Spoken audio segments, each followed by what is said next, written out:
Fala galera do Pod Sante, começando mais um episódio. Hoje eu tenho a honra e o prazer de conversar com uma das mulheres mais incríveis que recentemente eu conheci, tive o prazer, e a gente vai trocar uma ideia muito interessante sobre um tema contemporâneo e super atual também. A Sara Stempkowski, acertei o sobrenome já que perguntei antes, consultora especialista em inteligência emocional também. Tem projetos, tem pesquisas, estudos de ética e inteligência artificial, pesquisadora AIRES pela PUC-RS e ao Robotics Ethics Society. Eu acho que é assim que pronuncia o Jamal, que me perdoe se eu estiver errado. Embaixadora do Women Artificial Intelligence Brasil, diretamente aqui do Rio Grande do Sul. Eu tenho a honra de conversar com uma das mentes que pesquisa esse tema tão controverso, interessante e atual ao mesmo tempo, Sara Stempkowski. Obrigado pela presença, minha amiga. Nossa, que introdução. E eu não preparei. Muito bom, muito obrigada. Eu tenho que agradecer o convite. É sempre bom conversar com pessoas que se interessam porque a gente gosta de fazer. E é uma honra estar aqui, a gente poder conversar, trocar uma ideia, poder passar uma ideia para o pessoal também que te ouve e para o pessoal, para as mulheres que vão ouvir esse podcast, que eu quero, que é o meu objetivo, alcançar as mulheres, que elas possam também ouvir e aprender um pouquinho do que a minha experiência pode ensinar, talvez, para alguém. Maravilha, o objetivo é justamente esse, trazer a tua história de maneira extraordinária para as pessoas se inspirarem e motivarem também, né? Quem sabe algo que a gente faça ou fale aqui hoje vai inspirar e motivar muitas pessoas para que vão cada vez mais em frente. Principalmente o público feminino, como tu disse, né? Exato. Conta um pouquinho da tua história, Sara. De onde tu veio, como foi a tua infância, adolescência, como foi a tua criação. Conta um pouquinho de ti pra gente te conhecer. Eu venho de uma família aqui do Rio Grande do Sul. Meus pais se casaram, vieram morar em Canoas. E eu tenho um irmão, parte de pai e mãe, e uma irmã mais nova por parte de pai. Essas coisas que acontecem na família que a gente não tem como explicar muito bem, né? Hoje eu tenho uma filha de 27 anos, moro em Canoas, moro com a minha mãe, ela já é idosa hoje, e o meu pai mora no bairro do lado, então a minha irmã também mora no bairro do lado, a minha filha já é noiva, mora no bairro do lado, então nós somos uma família muito unida. Eu tive uma infância muito bacana. Meus pais sempre priorizaram a nossa educação, minha, do meu irmão e depois a da minha irmã. Então eu tive o privilégio de ter a educação como um marco dentro da família, embora o meu pai seja o primeiro membro da família a fazer um curso superior. Opa! Nós viemos de família humilde, né? A família do meu pai era plantador de arroz. Olha! Na região ali de Tapes, Camaquã. E é bem tradicional essa prática lá também. E o meu avô, da parte de mãe, ele veio da Polônia, fugindo da Segunda Guerra, né? Era polonês e era um artesão marceneiro. Caramba. Então, era família humilde. Então, meu pai veio dessa onda humilde e foi a primeira pessoa da família a fazer um curso superior. E depois o meu irmão, a minha irmã, e depois eu também vinha fazer.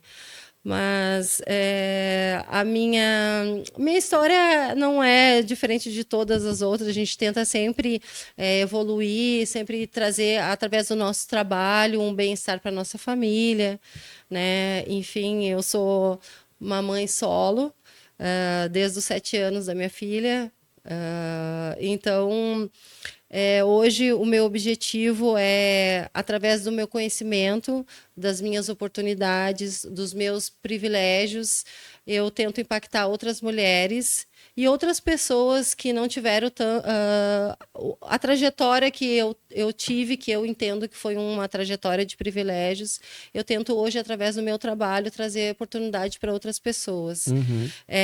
Falando especificamente hoje do que eu faço através da alfabetização de inteligência artificial para mulheres. Então, é um pouquinho assim, rapidamente, acho que eu pulei um pedação bem grande. Capaz, mas é que a tua pergunta foi tão aberta que eu fiquei um pouco assim, saber do que falar, mas eu agradeço muito hoje estar aqui conversando contigo. Que legal. E quero poder, através da nossa conversa, da nossa troca, aqui, exatamente, poder impactar a vida de outras pessoas, poder inspirar de alguma forma, porque a gente não conquista nada de mão beijada. Infelizmente, é tudo muito suado, né? Tudo suado, lutado, mas que eu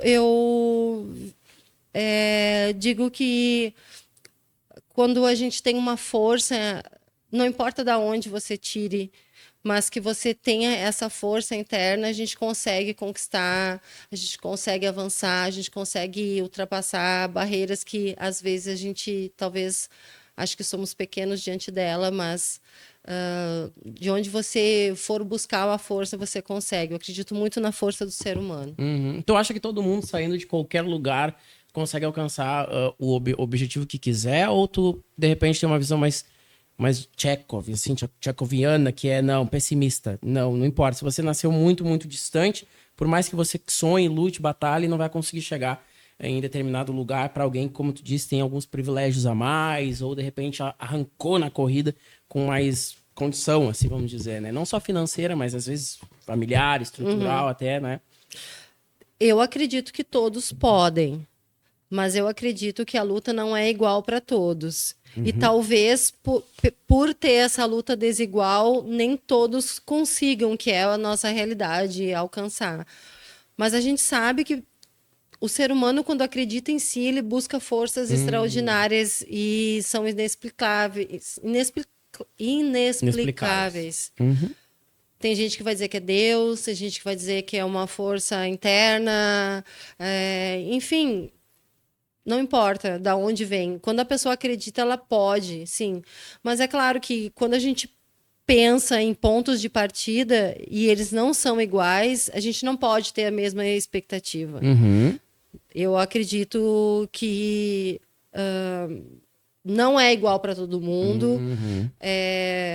O dia não é 24 horas igual para todo mundo, como dizem por aí, muitos coaches a gente vê. O sol nasce para todos. Todo mundo tem 24 horas, você escolhe que vai. Não, uma mãe que tem 3 filhos, que trabalha fora, que chega em casa, tem que fazer comida, ela não tem a mesma 24 horas que uma pessoa, um homem hétero, cícero, vamos supor que seja um CEO de uma empresa, chega em casa, ele tem a esposa, ele tem a babá, ele tem uma empregada, então não são as mesmas 24 horas. Até no ponto do homem mesmo, né? Um homem com outro homem, Sara, para pensar, tem gente que gasta ou precisa deslocar 1h30, 2 horas do seu tempo para ir até o teu trabalho, né? Para ir até trabalhar. E tem outros que estão mais próximos por uma condição mais central, ou então tem um carro que de repente... Então, tudo isso, claro que acaba causando uma metamorfose, né? Uma mudança assim, no arranque, na partida, né? E tem que ser observado, como tu bem falou, né? Agora, destacar um ponto, tu diz mãe solo, né? Desde os 7, hoje ela tem 20, são 20 anos de mãe solice. Mãe solice, exato.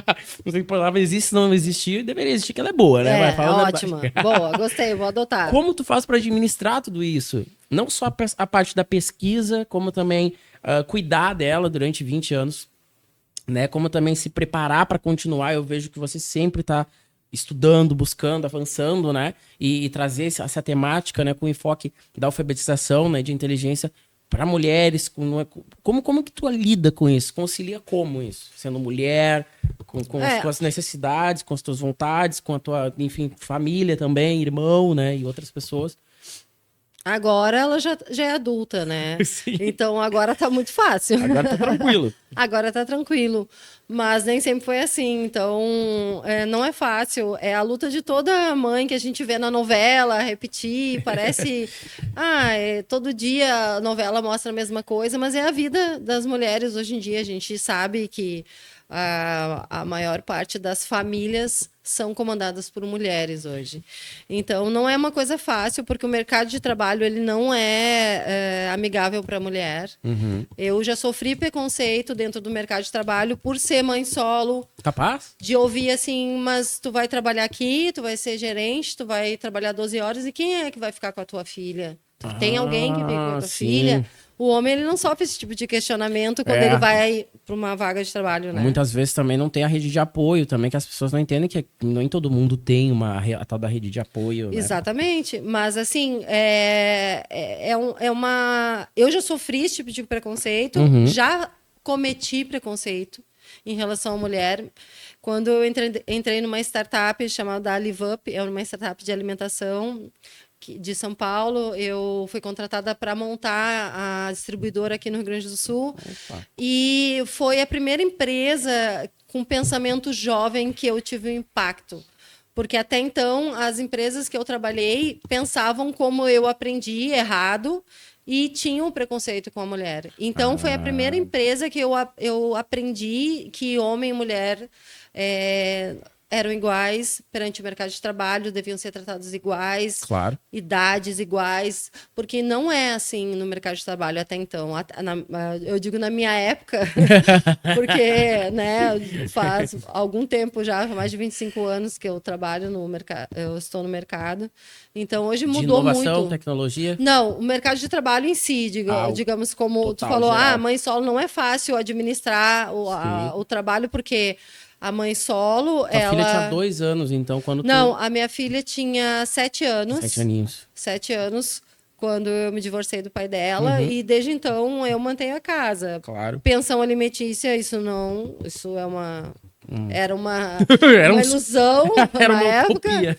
Não, é o que acontece normalmente, né? É uma briga. O que aconteceu comigo. Hoje eu me arrependo de não ter lutado mais por ela, porque tu te estressa tanto com essa. Não paga. Aí bota na justiça. Aí paga atrasado. Aí 3 meses agora vai preso. Aí não sei o quê. Aquela coisa assim. Aí tu diz assim: chega, deixa, não quero mais. Que loucura. Né? Enfim. Mas, como toda mãe solo, ela carrega esse amor pela filha e ela tem essa responsabilidade de tanto, né, pela filha, pelo filho, enfim, pelos filhos. Mas ela tem essa carga de ser Provedora, a né? provedora do lar, né? Então, ela é obrigada a administrar. Eu tive uma boa rede de apoio, né? Mas não é toda a realidade de todas as mães, né? Mas eu consegui, pela minha rede de apoio, acho que tive sucesso, né? legal. Porque hoje a minha filha está muito bem, eu consegui administrar, dar suprimento para ela, consegui estar sempre inserida no mercado de Que trabalho. legal. Mas não é uma coisa fácil, não. Mas quais que são, assim, na tua visão, né? Óbvio que tu sempre fala pensando na tua visão. Quais que seriam, assim, os principais ou piores preconceitos, né? Que tu considera com a mulher e também dificuldades, assim, no mercado de trabalho específico, nessas profissões. Cargos de gerência. Uhum. Então, poucas mulheres têm oportunidades em cargos de gerência. Ela sempre fica nos cargos médios para cargos de operação. Então, isso eu vi em toda a minha trajetória, né? Então, eu sempre tive cargos de liderança, mas eu era sempre uma exceção na mesa. E até hoje quando a gente fala de tecnologia, mais pra frente a gente vai provavelmente falar de IA, Claro. eu sou a exceção nos ambientes. Em todos os ambientes. Agora, recentemente, eu fiz uma certificação em São Paulo de inteligência artificial pelo MEC, e eu era a terceira mulher da classe e fui a primeira do Rio Grande do Sul. Uau, Então, que loucura. e isso agora. Ainda é assim. Então, a gente Então, a gente imagina fala tão... 20 anos atrás, eu eu era a primeira gerente feminina de uma Caramba. loja de alimentação que eu trabalhava, de todo o processo de gestão eu era gerente. Não vou falar qual que é. Eu era gerente, mas em todo o processo da loja eu era a primeira gerente feminina. Caramba. Então, eu vivi isso na pele, entendeu? Sim. Eu não fiz muito esforço, assim, vou lutar, como a gente vê essas lutas femininas. Por eu estar nos lugares que eu estou, muita gente lutou muito. Eu não lutei, eu consegui me apropriar desses espaços que outras Foram lutaram gerados antes por de outras mim. pessoas, sim. Sim, mas a gente sabe que muitas mulheres lutaram por isso. porque eu tive oportunidades. Eu sempre falo para minha filha, e eu tenho certeza, essa convicção, que eu tive oportunidades, eu tive privilégios, e eu consegui. Mas a vida da mulher é muito mais difícil do que um homem pode imaginar. Não é fácil. Caramba. No mercado de trabalho. É bem complicado. Porque a gente, né, Sara, imagina que essas dificuldades todas, elas com o tempo fossem sumindo, né? Ou não fossem aparecer assim tão frequentemente pela evolução, pelo progresso da própria sociedade, né? Hoje em dia, num mundo tão tecnológico. Então, tu ser a primeira do Rio Grande do Sul a fazer uma certificação como essa, é estranho, porque é um estado gigantesco, né? Se tu parar pra imaginar. Então, tu vê que, de fato, né? Tem cadeiras ainda vacantes, né? Desocupadas, né? Por esse público. E falando de tudo que é tipo de profissão, né? Tu imagina. Tu acha que em algum momento todas as profissões possam ser niveladas ou esses preconceitos nunca vão terminar? Por exemplo, jornalismo esportivo ainda mais, né? Tive com a Keke aqui, que é uma aluna minha que é da Rádio Gaúcha, queridaça, mas ela vê na redação muito preconceito por ser mulher falando de futebol, né? Hoje nós temos árbitras, tem comentaristas mulheres, tem árbitras de vídeo, tudo, né? Mas ainda é uma profissão nichada para o público masculino. Conversando com uma pessoa uma vez, até a questão do direito mesmo, tu vê, né, que a pessoa é mais nova, sendo mulher no direito, já tem também aquela coisa de você primeiro é nova, depois é mulher. Então já junta as duas coisas, eu não vou te escutar. Não tem crédito. Tu acha que em algum momento, Sara, vai se igualar a isso ou não? Tipo assim, equivaler, assim, equiparar? Eu acredito que sim. E é para isso que a gente fala sobre o assunto, e para isso que eu sou embaixadora da Woman AI, que é a maior comunidade de mulheres de inteligência artificial. Depois eu posso dar o endereço, Eu queria que tu falasse, inclusive, sobre esse teu papel de... Eu já ia entrar nesse assunto de embaixadora lá da Open AI. Eu acho que tudo vai mudar, e eu acredito que é a gente falando sobre isso. Trazendo à tona isso que tu falou sobre a dificuldade do jornalismo. Eu acredito que já está mudando. Eu não sou ligada em futebol e não tenho acompanhado muito assim a Copa, mas eu vi que teve uma mulher brasileira que foi a primeira mulher a narrar agora nessa Copa, um desses jogos essa semana. Sim. Um dos jogos da Copa, que nenhuma outra o país tinha. Ao longo da história. Ao longo da história da Copa, uma mulher tinha narrado um jogo de Copa do Mundo. Então, acho que vai mudar, sim. Né? A própria Marta fez uma transformação no campo do futebol. E eu acredito que cada mulher vai conseguir fazer a transformação no seu campo. Eu acredito que isso pode mudar, sim. Que legal. Eu queria a Marta como uma 10 da seleção masculina. Pois é. Eu queria ela como uma 10. Eu acho que isso tinha que ser misto. Olha, a Marta eu queria na seleção masculina. Vai bater de relho, assim, muitos ali, né? Fala sobre isso de embaixadora. Eu queria dar o endereço do local, né? Do OpenAI, por favor, e fala sobre como que chegou essa função, né? Como é que foi esse caminho até chegar nisso? Então, muito legal isso de ser embaixadora. Em 2024, eu conheci uma comunidade, a Woman AI Brasil, que é a maior comunidade de mulheres na inteligência artificial. Essa comunidade, ela tem como objetivo de propagar a alfabetização em IA, trazer oportunidade para outras mulheres, falar no meio da tecnologia que é muito masculina, tem poucas oportunidades, então imergir as mulheres nesse meio. E em 2024 eu conheci essa comunidade, ela recém estava começando, tinha menos de 100 pessoas, conheci a Paula Tempelares, que foi uma das fundadoras lá. Que legal. E a gente começou a conversar. Eu também tinha a mesma vontade de trazer as mulheres para esse ambiente, porque eu já estava vendo que era só eu que estava ali, é só eu. Eu disse, não, cadê as mulheres? Vamos ficar sozinha nessa barca aqui para sempre? Cadê as mulheres desse lugar? E aí ela também sentiu isso, que ela estava imersa também na parte da inteligência artificial, e a gente, com essa vontade, ela disse, então, a comunidade estava fundada, e ela disse, então, tu entra como embaixadora do Rio Grande do Sul. Aí a gente absorveu outras embaixadoras. Hoje nós somos um grupo de 1.000 mulheres. Uau!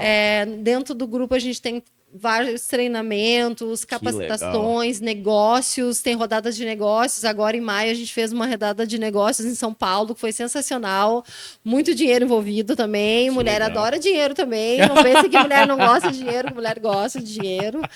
E hoje eu sou embaixadora, então onde eu vou, eu divulgo, eu falo da comunidade, eu digo para as mulheres entrarem, conhecerem, se apropriarem do conhecimento que a gente compartilha por lá, porque falando em mercado de trabalho, a inteligência artificial está imersa, nós não temos como opinar mais, não tem sim ou não, nós seremos impactados no mercado de trabalho.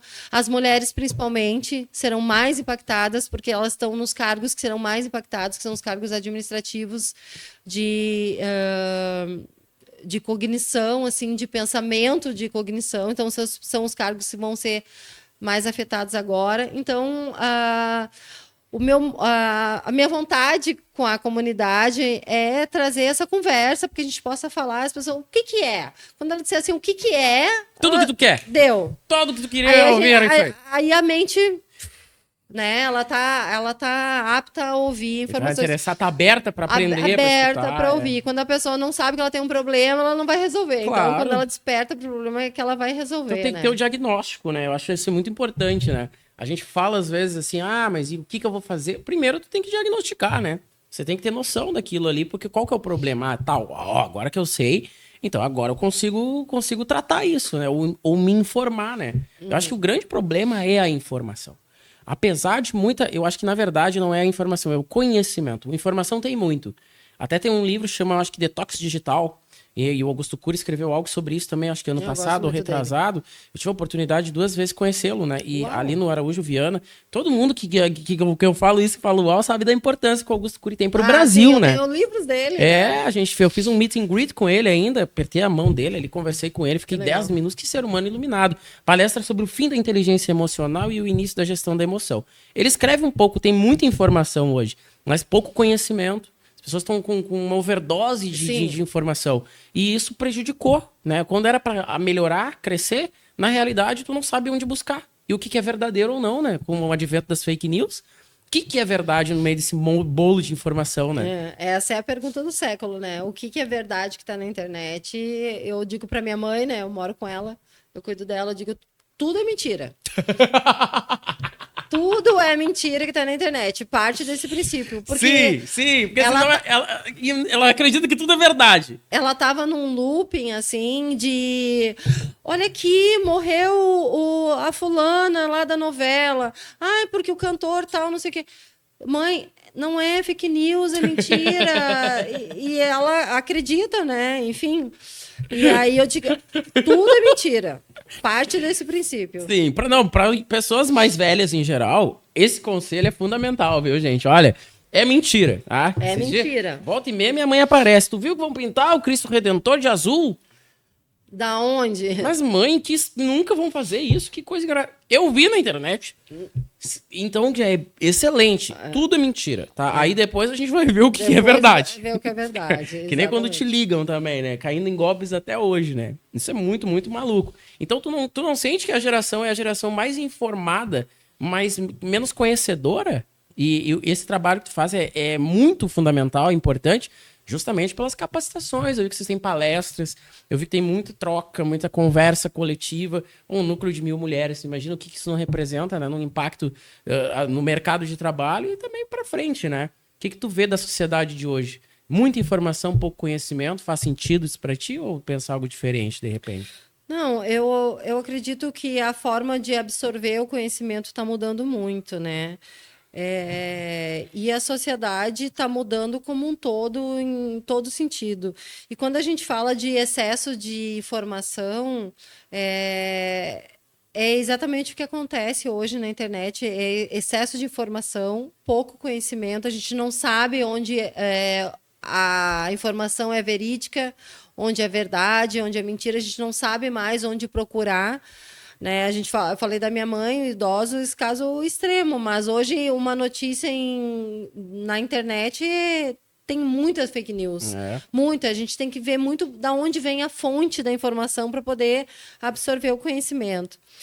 Em relação a, quando você fala assim, em relação à sociedade, tu diz em relação aos jovens de hoje ou em relação... A todos no geral, mas o que tu vê mais pra juventude, não pensando que são o futuro, mas são o presente, e juventude pra mim é até 80 anos, 85 anos, vamos colocar, ou mais, 90 anos, por quê? Conheço muita gente antenadíssima. Eu tive um professor na universidade, o professor Celso Loureiro Chaves, que foi colunista da ZH por muito tempo, ele lecionava História da Música, foram os 2 melhores anos da minha vida, cada semestre vendo com ele.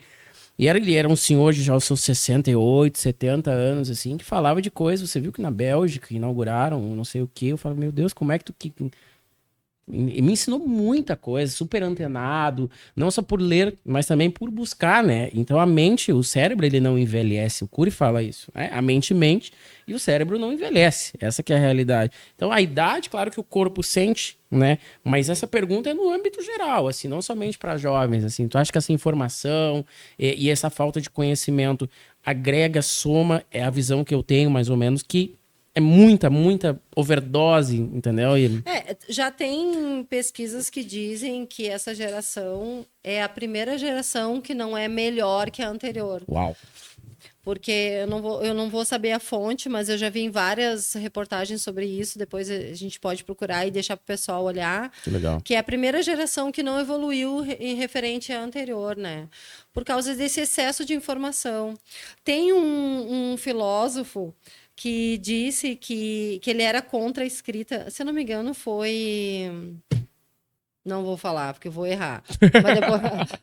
ele era contra a informação, ele era contra a escrita, justamente porque ele achava que quando o ser humano escrevesse, ele ia deixar de exercitar o cérebro. Uau, E é exatamente o que está acontecendo hoje, né? Então, a gente sabe que o movimento das palavras já tem diminuído já faz algum tempo, né? Os jovens já têm tido certa dificuldade de se comunicar pessoalmente, é tudo muito virtual. Quando a gente frequenta ambientes escolares, ambientes de estudo, tu vê que os jovens são todos eles sentados, né? Todos no celular. No celular, então eles não interagem mais fisicamente, mas eles estão ali conversando entre eles, rindo entre eles.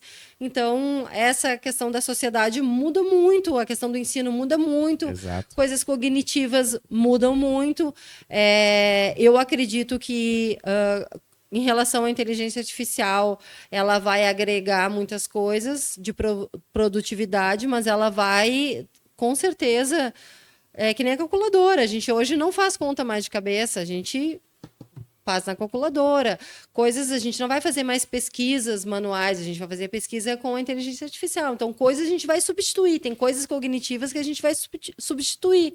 Positivamente. Positivamente. Mas algumas coisas a gente tem que ter um certo cuidado também, né? Porque o ser humano, para chegar onde ele chegou hoje, ele passou por muitos processos, né, evolutivos que até então a revolução foi manual.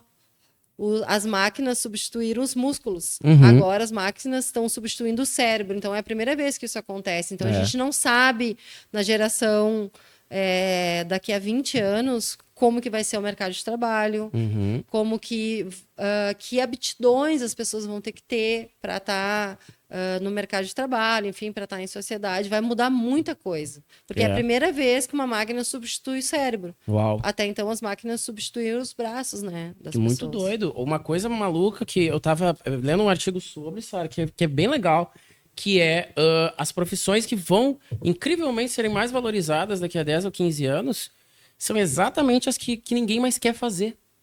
Porque o filho do pedreiro, o pai se mata, ou da mulher que limpa a casa, diarista, como a minha avó fazia, ela se mata para o filho estudar e fazer direito, engenharia. Então, o filho ele não quer a profissão manual do pai, o eletricista, não. Hoje eu quero ser médico, eu quero ser isso, eu quero ser aquilo outro. E essas profissões vão ficando sem mão de obra. As pessoas que têm, elas não vão ensinando, porque ninguém, entre essa geração, se interessa mais por isso, né? E isso é um fato preocupante. Agora, o que eu ia destacar, uma coisa que eu fazia tempo que eu não via, que é a tua letra. Teve uma época que se gerou uma campanha que escreva sua letra. A gente não vê mais a letra da pessoa. Isso é uma coisa engraçada. Tá tudo impresso aqui, a pesquisa muito bem preparada dela, papel. Mas olhem a letra dela. Olha não, a minha letra não tá boa aí. A minha letra é melhor que isso. Não, mas é uma letra humana, gente. Olha aqui, isso aqui vai virar um artigo raro daqui a pouco. É uma letra. Aí eu trouxe uma coisa que vai ser rara. Faz que tu não vê a tua letra. Para pra pensar, tu só digita. Eu trouxe uma coisa que vai ser rara pra ti, ó. Uma caneta. Ai, Jesus. Eu adoro canetas que eu leio escrevendo, fazendo texto. Essa é uma caneta que ela pode ser tanto analógica, ela escreve, né? Analógica. Mas ela pode ser também digital, que ela tem touch de celular. Olha aqui. E tem um tamanho perfeito, caneta eterna. Meu, é uma caneta eterna. Ela serve para agora e serve para a eternidade. Essa caneta, ela é do movimento também de Mulheres para IA, só que é um movimento aqui do Rio Grande do Sul, que eu fundei com a minha amiga Cibele Salles, que eu quero um dia trazer ela aqui. Será que ela vem? Sim, ela disse Cibele, queremos você aqui. Nós fundamos esse movimento IA para Elas, Conexão Sul, porque a maioria dos movimentos está lá em São Paulo. Eu adoro viajar para São Paulo, mas é caro, né? Então, a gente queria fazer um movimento aqui. Então, ele é apoiado pela PUC, aqui a faculdade da PUC do Rio Grande do Sul, a Tecnopuc, Nave. Então, nós temos uma estrutura muito boa. Uau. Participamos do South Summits, fizemos um evento em março, foi sensacional. Foi em Gramado, né? Não, o evento foi dentro do Tecnopuc, na agenda do South Summit. A gente fez aqui no Tecnopuc, na arena da Tecnopuc. Aí no próximo não vai me convidar, né? Vai chamar pra ir. Depende, né? É pra mulheres. Não posso carregar uns cabos pra vocês lá, pra vocês. Não, assim, me arruma alguma função. O nosso foco é mulheres, mas é para todas as pessoas que quiserem participar e se antenar e se alfabetizar em IA, está aberto para todo mundo. É muito legal. Tá convidado para o próximo, então. Carregarei cabos para você. Será em novembro. Fechado. Anota aí, a data vai vir na próxima. Vou anotar com a caneta analógica aqui, novembro, pode deixar. Vamos falar de IA? Tem uma preocupação grande, que é o seguinte. Vamos. Filosoficamente pensando, a IA não seria um retrato do meu ego, da minha vaidade? Agora, falando uma provocação pra ti. Tu vai fazer filosofia? Não, vou perguntar uma coisa que me veio à mente. Por exemplo, eu não tenho capacidade de desenvolver um texto, ou de desenvolver uma ideia, ou de criar algo. Então eu pego um banco de informatizado, cheio de dados, e por eu ser vaidoso demais, ao demonstrar, entre aspas, que eu não quero demonstrar que eu não sei fazer, ou que eu não tenho capacidade, porque eu não fui atrás, eu utilizo o artifício da inteligência artificial. ChatGPT. E a grande maioria do pessoal pensando nisso. A IA, não só relativamente toda a IA, mas agora falando do ChatGPT, seria uma marca da vaidade do ser humano? Não sei se seria esse o nome, mas eu entendi o que tu quer dizer. Mas o que acontece? Por que você não vai usar uma ferramenta que vai fazer tão bem ou melhor do que você uma tarefa? Por que não usar se ela está disponível para isso?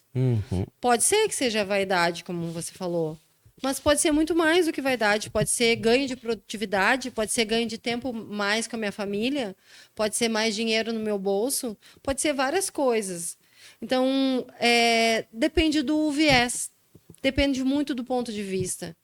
Então, assim, a tecnologia, a inteligência artificial tem um monte de coisas que virão atrás, que não são tão boas, que a gente pode falar mais para frente, mas tem um monte de coisa que agora está acontecendo, que é boa agora, está acontecendo que é boa, que a gente pode se apropriar.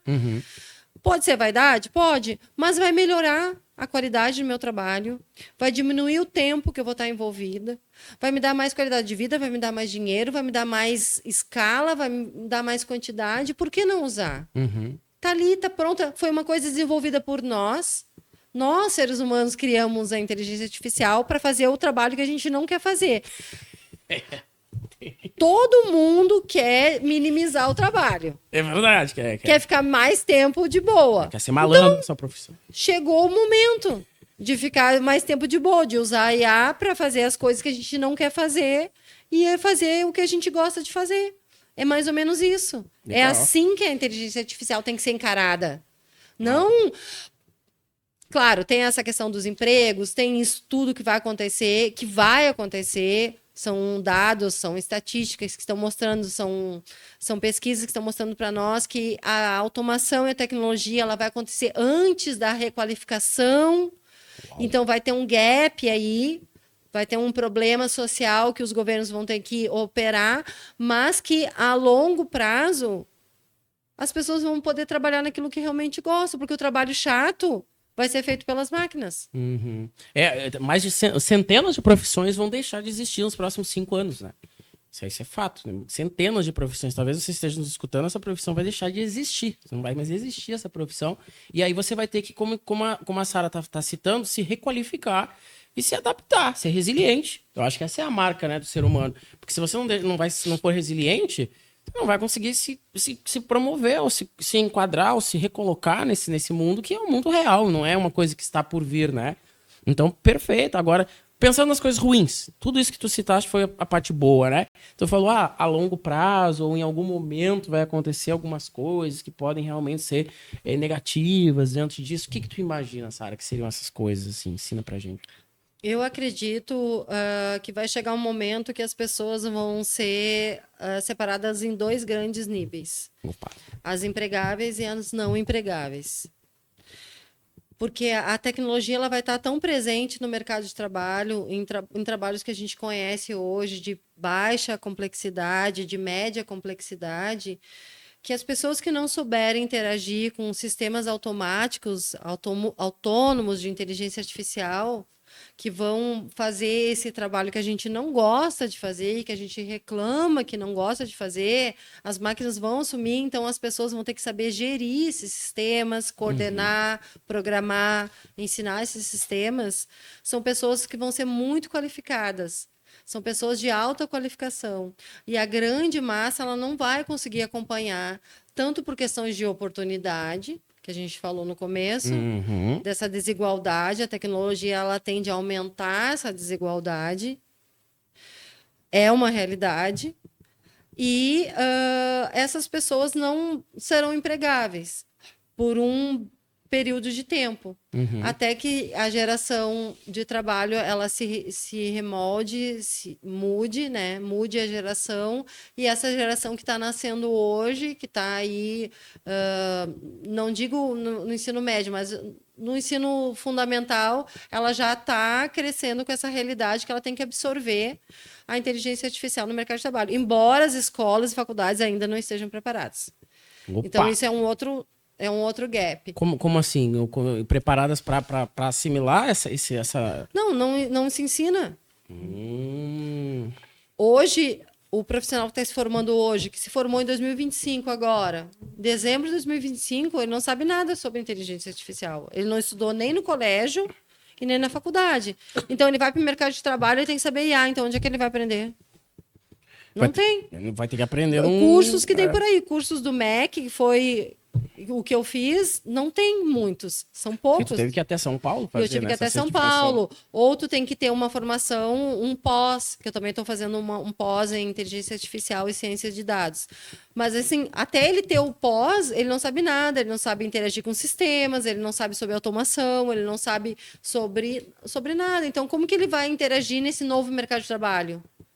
Entendeu? Então, a questão da requalificação é um gap muito grande que os governos, as sociedades, enfim, nós temos que olhar para isso e falar sobre isso, se preocupar com essa questão dessas pessoas que vão entrar no mercado, que já estão no mercado, principalmente. E por que tu acha que as escolas, as universidades, assim, têm essa distância toda da tecnologia? O que tu acha que poderia ser feito para incentivar? Então, já está sendo feito. Opa! Existe um plano plano brasileiro de inteligência artificial, o PEBIA. Aí. Ele foi feito em 2024 e ele tem uma meta... super recente. Super recente, 2024. Até 2028, ele vai disponibilizar 23 bilhões de reais para infraestrutura em IA, requalificação em IA, estrutura de nuvem em IA, data centers, soluções governamentais em IA. Então, existe vários órgãos, FINEP, FAPESP, Embrap, enfim, que estão abrindo editais para poder dar oportunidade para empreendedores desenvolver tecnologias que o governo vai subsidiar para poder termos autonomia e inteligência artificial até 2028. Uau! Então, já estão se fazendo. O que falta é divulgar, é falar, é conversar sobre esse assunto para que as pessoas vão atrás. O quê? O governo está subsidiando 23 bilhões de reais de 2024 até 2028 para todas as soluções de inteligência artificial para que o país possa atingir a soberania e a inteligência artificial até 2028. Então, tem oportunidade para empreendedores, startups, escolas, pessoas físicas, todas as redes da sociedade para poder se apropriar desses recursos e desenvolver soluções para o país em inteligência artificial. Uau. Então, falar sobre o assunto, ir atrás, cada um desenvolver a sua solução, falar que a gente vai conseguir trazer alfabetização para essas pessoas. Tem gente que nunca ouviu falar em inteligência artificial, não sabe nem o que é. É verdade. Tem medo, né? Principalmente os trabalhadores tem muito medo quando fala em inteligência artificial, entrar no mercado de trabalho. E eu não tiro a razão, de certa forma, da pessoa. A razão de ter medo, porque realmente tem muitas profissões que a gente vai sentir um impacto muito forte, já está sentindo, atendimento, a parte de vendas, marketing. Tá muito, inteligência artificial está substituindo muito isso, designer. Copywriting, essas profissões não existem mais. Copywriting, uma IA treinada com dados, com RAG, ela faz o melhor CTA, Call to Action, do que qualquer copywriting que fazia. Uau. Então, escritor, roteirista, essas profissões... Músico mesmo, a gente já estava conversando ontem mesmo, ontem. Hoje em dia, tu cria uma música, alguém que tem uma letra que acha que é legal, enquadra para mim numa métrica, bota uma melodia, eu quero que soe que nem um funk. E ali tu tem 1 minuto, 1 minuto e meio, uma composição toda feita por IA, né? Tem um nome, como é que é o nome ali daquilo que a gente Dark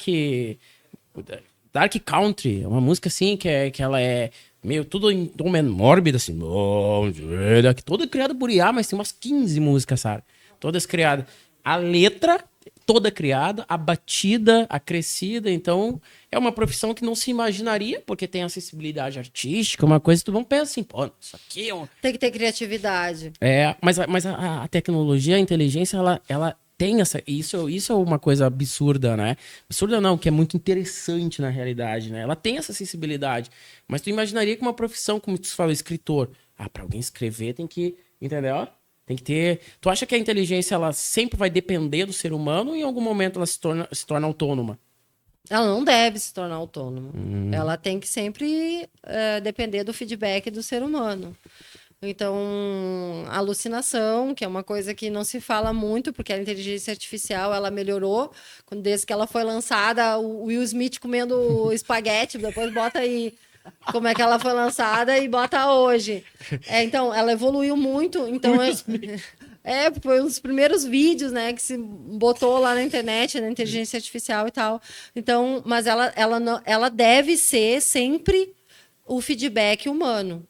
E isso está sendo uma prática já das grandes empresas. Já existe já um movimento que as LLMs, as inteligências artificiais, elas estão sendo treinadas através do feedback humano. Porque para que ela serve se ela não atingir o objetivo humano? Ela não serve. Por quê? Para quê? Então, o objetivo sempre é centrado no ser humano. Então... A gente não pode perder isso. A gente tem que sempre pensar. A inteligência artificial ela foi feita para servir o ser humano. Sempre pensar nisso. Porque quando a gente perder isso e achar que a inteligência artificial por si só ela tem que se fazer e se melhorar, por quê? Não. Para ajudar o ser humano. Quando ela começar a prejudicar o ser humano, ela tem que ser cortada. Né? Desliga da tomada. Puxa da tomada. Então, sempre o foco tem que ser no ser humano. Muito, muito interessante. E isso é o que eu ia te propor agora, na verdade, perguntar. Um medo da maioria das pessoas que falam sobre isso. Em algum momento, tu acha que existe a possibilidade, assim, dessas máquinas se voltarem contra nós artificialmente? Ou tu isso que é uma teoria muito maluca, assim? Pensando naqueles vídeos dos testes, tu já viu isso? Já. Resumindo, a pergunta bem quinta série pra ti. O ChatGPT vai vir me cobrar que eu não disse obrigado e mandei ele fazer várias coisas pra mim Tem que algum dia? agradecer o micro-ondas. Ele vai lembrar de ti. O micro-ondas ele vai vir me queimar, assim, que nem aquela. Como é que é? A Cassandra? Aquela série da Cassandra. Sim, então. Tem possibilidade, na tua opinião? Porque assim, parece uma pergunta boba se eu falo com alguém que não é especialista, que não tem tanta certificação e propriedade quanto tu. Mas de ti, a tua opinião vai ser a minha a partir de agora. Entendeu? Então eu tenho essa curiosidade. Então, o que acontece? O perigo não é a inteligência artificial, e sim é o ser humano. Sempre é o ser humano. Porque é ele que vai programar, é ele que vai dar os algoritmos, Legal. é ele que vai dar os parâmetros, é ele que vai dizer até onde a inteligência artificial vai ou não. Então, eu acredito que a ética, quando a gente fala em inteligência artificial, a gente sempre tem que pensar em pessoas. Ela foi feita para servir as pessoas. E isso é muito cultural. No ambiente que se cria, onde se desenvolve, tem que ter essa diversidade, tem que ter essa conversa, tem que ter as pessoas para entenderem que a inteligência artificial ela foi desenvolvida para beneficiar. Eu tenho mais medo das pessoas do que da inteligência artificial. Porque, assim, ela por si só, ela é uma programação, ela é dados, ela é número, ela é matemática. Ela vai fazer aquilo que está dentro dos parâmetros. Se as pessoas que estiverem por trás dela tiverem más intenções, ela não vai servir para coisas boas, ela vai servir para coisas ruins. Então, eu acredito que a própria inteligência artificial em si, ela não vai se revoltar contra as pessoas. Mas por trás da inteligência artificial sempre tem as intenções, que é aí que é o grande perigo, que é a intenção das pessoas, que é a ganância, que é o que a gente vê hoje, as guerras acontecendo por causa de poder, enfim. Eu acredito que as máquinas por si só elas não vão se revoltar. Mas a gente tem que sempre entender que por detrás da máquina existem as pessoas que são as donas da máquina. Aí a gente tem que ter medo. E tu acha que isso aí é uma coisa muito importante, né?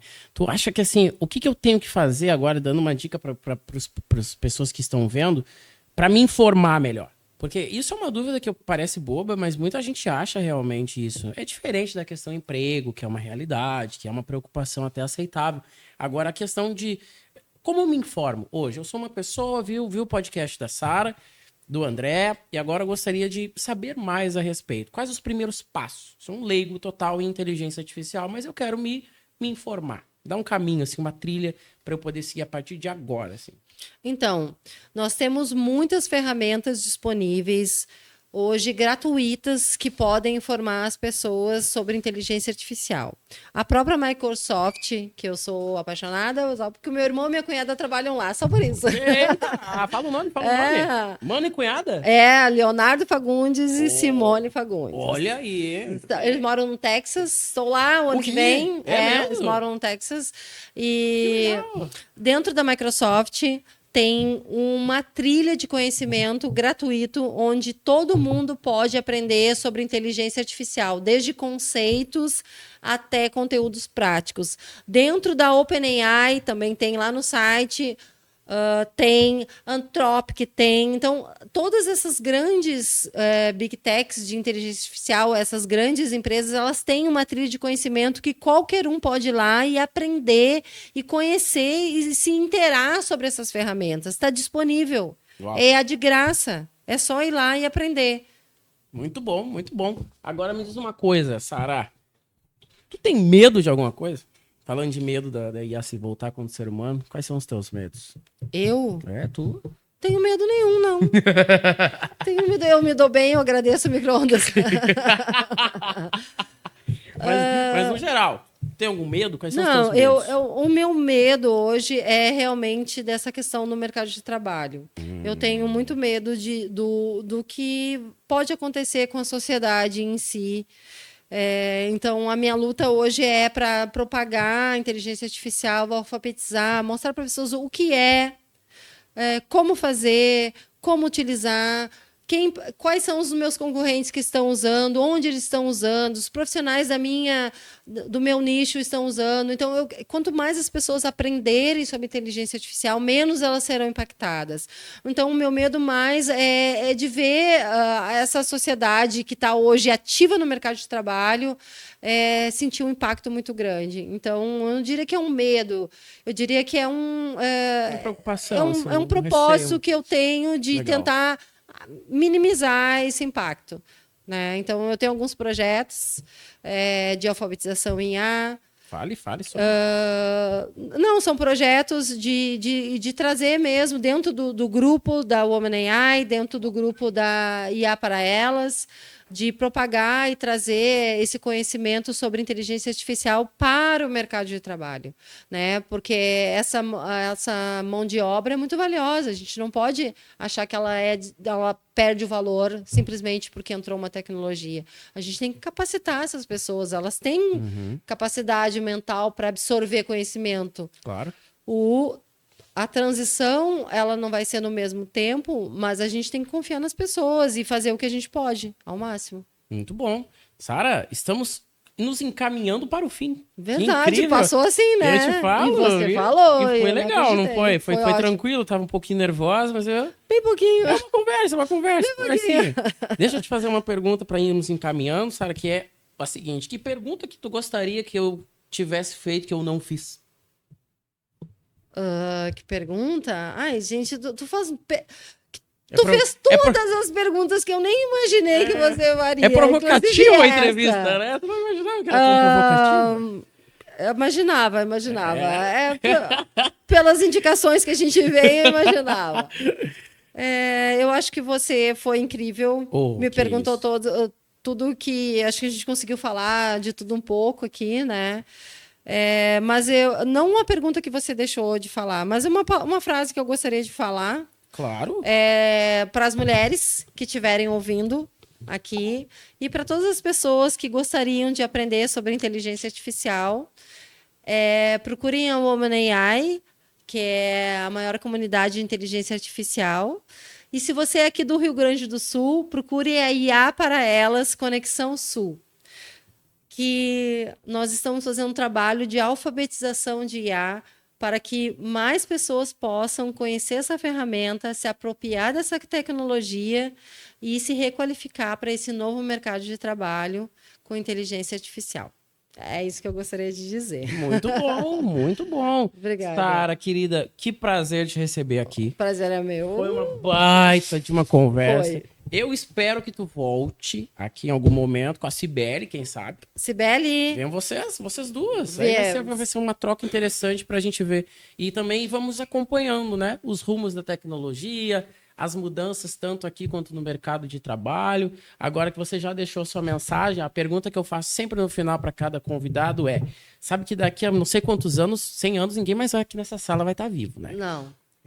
E aí, o que tu gostaria que as pessoas dissessem da Sara quando tu já não estiver mais aqui? Que dissessem sobre ti, de ti. Que eu me importava com as pessoas. Porque eu me importo com você. Maravilha, Sara. Um prazer, muito obrigado, viu? Foi uma honra, foi uma gratidão enorme te receber aqui. Agradeço. Muito obrigado. Muito obrigada. Muito obrigado. Estamos encerrando, então, mais uma super entrevista aqui do PodSante. Obrigado por você que acompanhou até aqui. Eu espero que você curta esse vídeo, compartilhe ele com seus amigos, amigas. Vamos ajudar a causa que a Sara tem se colocado como embaixadora, né? Como front girl, né? Dessa maravilhosa causa que ela tem de instruir, de ensinar sobre um tema tão importante quanto esse. Se não é inscrito no canal, tá de bobeira. Se inscreve aí no canal, por favor. Né? Compartilha o vídeo, deixa o seu like, comenta alguma coisa caso você queira também comentar. Estamos juntos e até a próxima semana com mais um episódio do PodSante. Obrigado, tchau, tchau. Valeu.